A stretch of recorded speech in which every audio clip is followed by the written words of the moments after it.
Linda, it's something you expect to see in the jungle or in a nightmare, but they are popping up more and more in our backyards, and they are not only dangerous to us, but also to our wildlife. Beautiful from a distance, although she appears to move very slow now, but deadly close up. She's actually a very fast striker.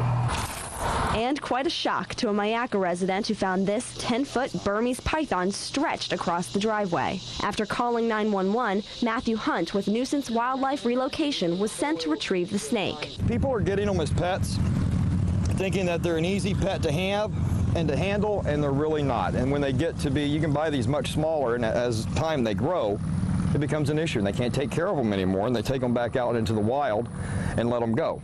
However, freedom for a python means trouble for everything around it. The number one problem we're going to have with these is the eco damage, the problem they cause to our environment. They really have no predators other than us.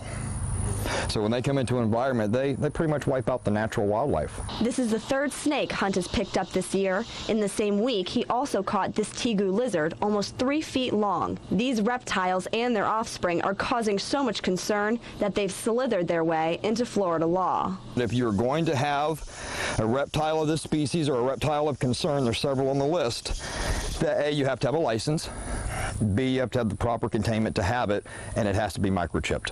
The future of this big reptile is still unknown. The next step is to scan for a microchip to try and locate an owner. If the owner's not found, Nuisance Wildlife hopes to give this python a useful job. We like to maybe use it to educate young children about the snakes, even mature children, and use her as a positive instead of a negative. They're nice to see, but not nice to have as pets. I don't think they're a good pet at all.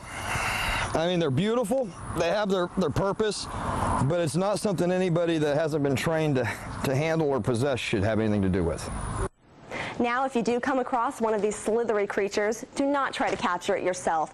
You can call your local wildlife trapper. From our Manatee County newsroom, a Bradenton woman gets a 6-foot surprise in her garage. A Burmese python had wrapped itself around the engine of the woman's SUV.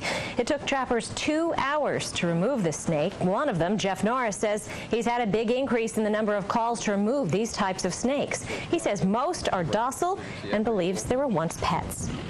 A lot of people are being irresponsible with their pets, letting them go in the ponds, wood areas and stuff, and these animals are not used to fending for themselves and are seeking shelter. Nora says it is up to the Florida Wildlife Commission to decide what happens to the snake next. And coming up at 6, what he says you should be careful of if you find yourself with a snake in your home. And here at home, some unwanted reptiles are causing some big problems for one Suncoast city. This 10-foot Burmese python slithered across the driveway of a Myakka home late last week. After calling 911, a trapper from the Nuisance Wildlife Relocation Company was sent to retrieve it. This is the third snake they've picked up this year. And in the same week, a Tegu lizard, almost 3 feet long, was also captured. Many of these reptiles are former pets that have been released back into the wild, but as they breed and increase in numbers, they become a growing threat to the local ecology. The number one problem we're going to have with these is the eco damage, the problem they cause to our environment. They really have no predators other than us. So when they come into an environment, they pretty much wipe out the natural wildlife. If you cross paths with one of these slithery creatures or another reptile of concern, do not try to capture it yourself. Instead, call your local wildlife trappers. Now, to find the information and to get their phone number, just log on to our website, mysuncoast.com, and click on links we mentioned. They're on a chase in Manatee County, but the sleuths aren't after people. Animal experts are trying to track down a problem critter. Bay News 9's Manatee County reporter Jennifer Anderson tells us what's showing up around Bay Area farms that could become a problem. Something's crunching down on crops on a northeast Manatee County farm. They were eating all my vegetables, so, I had to just cut back, A little investigation and Mike Martinez found out the thieves on his farm were just raccoons. But nearby, something else was nibbling at crops, and it wasn't any of the usual suspects. I had to look through my encyclopedia on reptiles to try to figure out what he was. Matthew Hunt is with Nuisance Wildlife Relocation. He's seen all sorts of critters, but this one had him stumped. This is my first encounter with a wild tegu. in this area. A wild tegu, a lizard that can grow up to 4 feet long and is not native to Florida. But nonetheless, a Manatee County farmer caught a tegu in a raccoon trap. Hunt says our tropical climate is well suited for the Argentinian lizard. Plus, there's a bonus here. They have such a wide variety of food source, they can thrive very well.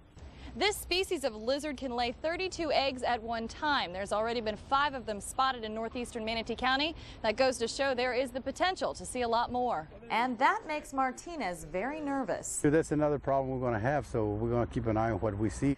The lizards have made sporadic appearances on the farm over the past 7 months. This one's a young adult. The others were juvenile, so there's probably been a nesting, and now they're habitatting.